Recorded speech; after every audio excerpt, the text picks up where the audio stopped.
Donald ట్రంప్కి అక్కడున్న federal court ఒక big shock ఇచ్చిందనే చెప్పాలి.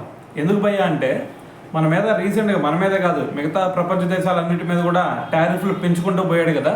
మరి ఈ టారిఫ్లు పెంచుకుంటూ పోయిన తర్వాత మరి ఫెడరల్ కోర్టు దీని గురించి మరి కొన్ని ఆదేశాలు జారీ చేయడం జరిగిందనమాట. ఏమని, ఈ టారిఫ్లు ఏదైతే ఉందో ఇవన్నీ కూడా చట్టానికి విరుద్ధంగా ఉన్నాయి అని చెప్పేసి ఒక స్టేట్మెంట్ ఇచ్చి, మరి ఏవైతే ఈ టారిఫ్లు మీరు వేశారో దీన్ని కేవలం అక్టోబర్ 14th వరకు మాత్రమే కొనసాగించండి అని చెప్పేసి మరి ఒక ఆర్డర్ అయితే పాస్ చేయడం జరిగిందనమాట. అయితే మరి ఒక ఫెడరల్ కోర్టు చెప్పినా సరే ట్రంప్ మారుతున్నాడా అంటే అతను ఏమంటున్నాడు తెలుసా? మరి ఇది ఏదైతే ఆర్డర్ ఇచ్చిందో ఫెడరల్ కోర్టు, సో ఇది అమెరికాని నాశనం చేసే విధంగా ఉంది ఈ ఆర్డర్ అని చెప్పేసి మళ్ళీ దానికి వ్యతిరేకంగా మాట్లాడాడు ఇక్కడ డొనాల్డ్ ట్రంప్.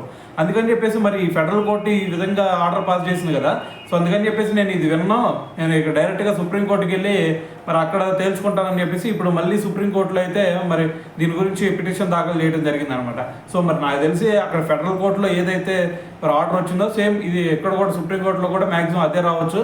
సో మరి చూద్దాం, మరి ఏం చేసినా సరే డొనాల్డ్ ట్రంప్ వైఖరి విరుద్ధంగానే ఉండింది కాబట్టి సో చూద్దాం ఏం జరిగింది అనేది.